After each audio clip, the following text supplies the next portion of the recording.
पति के रिश्तेदार, एक शिक्षाप्रद कहानी। दोस्तों, पति पत्नी की कई कहानियां आपने सुनी होंगी और हर कहानी से आपने कुछ सीखा होगा या मजे लिए होंगे। आज की ये कहानी, पति के रिश्तेदार, एक शिक्षाप्रद कहानी, अपने शीर्षक के मुताबिक एक काफी अच्छी सीख देने वाली है, इसलिए इसे एक बार पूरी जरूर देखिए। शादी के 7 साल बीतने के बाद भी पति पत्नी में काफी झगड़े होते रहते थे। झगड़ों की वजह तो अलग अलग होती थी, लेकिन उनमें सबसे मुख्य वजह ये थी कि पति और पत्नी के विचार कभी आपस में नहीं मिलते थे। जहां पति स्वभाव से नेक, सेवाभावी और सबके प्रति संभाव रखने वाला था, वही पत्नी का स्वभाव स्वार्थी और भेदभाव करने वाला था।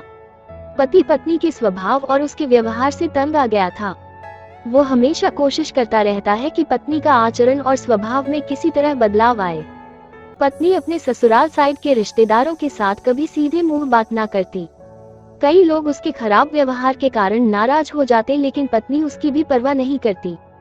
पति को इस बात से काफी दुख होता कि उसकी पत्नी उससे इतनी विपरीत क्यों है।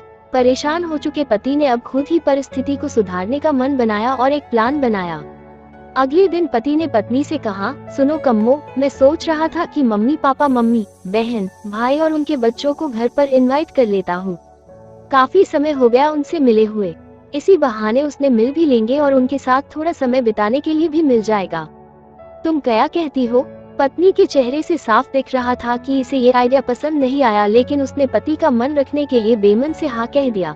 पति खुश हो गया और पत्नी को अगले दिन अच्छा खाना बनाने के लिए बोलकर सभी को फोन करके बड़े प्यार से अपने घर आने के लिए न्योता देने लगा।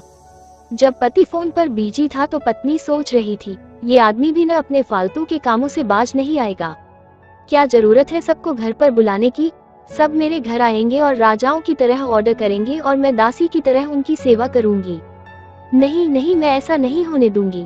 अच्छा खाना तो क्या, मैं इन्हें सादा खाना भी नसीब नहीं होने दूंगी। देखती हूँ कितनी देर टिकते हैं ये लोग मेरे घर। अगले दिन सुबह पति काफी खुश था। जब सिर्फ 2 ही घंटे बचे थे सभी मेहमानों का आने के लिए, पति ने अपनी पत्नी से पूछा, अच्छा बताओ तो सही, आज सबको खाने में क्या स्पेशल खिलाने वाली हो? पत्नी मुंह बनाते हुए बोली, स्पेशल खाना क्यों? तुम्हारे माँ बाप, भाई बहन कोई मेहमान थोड़ी है, उनके लिए कोई स्पेशल खाना नहीं बनाया है मैंने। वो भी वही खाएंगे जो हम खाते हैं। आज घर में सिर्फ दाल चावल बना है, क्योंकि और कुछ बनाने के लिए सामान नहीं था। पत्नी के बात सुनकर पति गुस्सा हो गया और बोला, तुम कभी नहीं सुधरोगी। अगर घर में सामान नहीं था तो मुझे एक बार बता दिया होता, मैं बाजार से जाकर ले आता, लेकिन कुछ ढंग का तो खाना बना लेती। अब सिर्फ 1 घंटा बचा है और सभी आने वाले हैं, मैं क्या मुंह दिखाऊंगा उनको?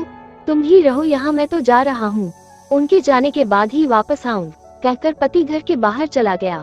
पत्नी को तब तक पति के बातों का कुछ फर्क नहीं पड़ा था जब तक मेहमान घर पर नहीं आ गए।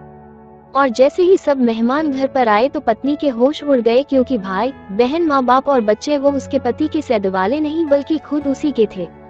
यानी कि पति ने अपने माँ बाप को नहीं, अपने ससुराल वालों को खाने पर इनवाइट किया था।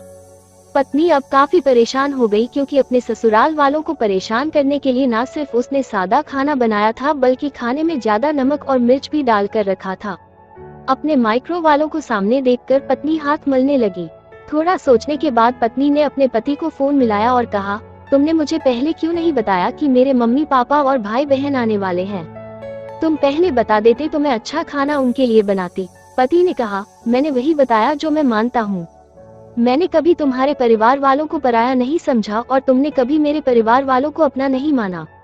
और मैं जानता हूँ कि तुमने ये सोचकर कि मेरे मम्मी पापा और भाई बहन आने वाले हैं, जानबूझकर घटिया खाना बनाया। अब तुमने जो किया है उसे तुम खुद ही भुगतो। मुझे पता है तुमने मुझे इसलिए फोन किया होगा ताकि बाहर से खाना मंगवा सको, लेकिन मैं ऐसा नहीं करूंगा ताकि तुम्हें तुम्हारे किए की सजा मिल सके। इतना कहकर पति ने फोन कट कर दिया। ना चाहते हुए भी पत्नी को अपने मायके वालों को वही खाना खिलाना पड़ा। उसके रिश्तेदार ज्यादा मिर्च और नमक वाला खाना भी ऐसा सोचकर खा गए कि बेटी से गलती हो गई होगी, लेकिन बाद में जब दामाद ने सारी बात उन्हें बताई तब उन्हें बहुत शर्मिंदगी हुई और अभी उसके बुरा बर्ताव के लिए उसे डांटकर उससे नाराज होकर चले गए। दोस्तों, अच्छे रिश्ते बनाए जाते हैं प्यार और अच्छे व्यवहार से, सिर्फ खून के रिश्ते अच्छे नहीं होते। अगर आपको ये कहानी अच्छी लगी है तो इस वीडियो को एक लाइक करें और चैनल पर नए हैं तो चैनल को सब्सक्राइब करें। धन्यवाद।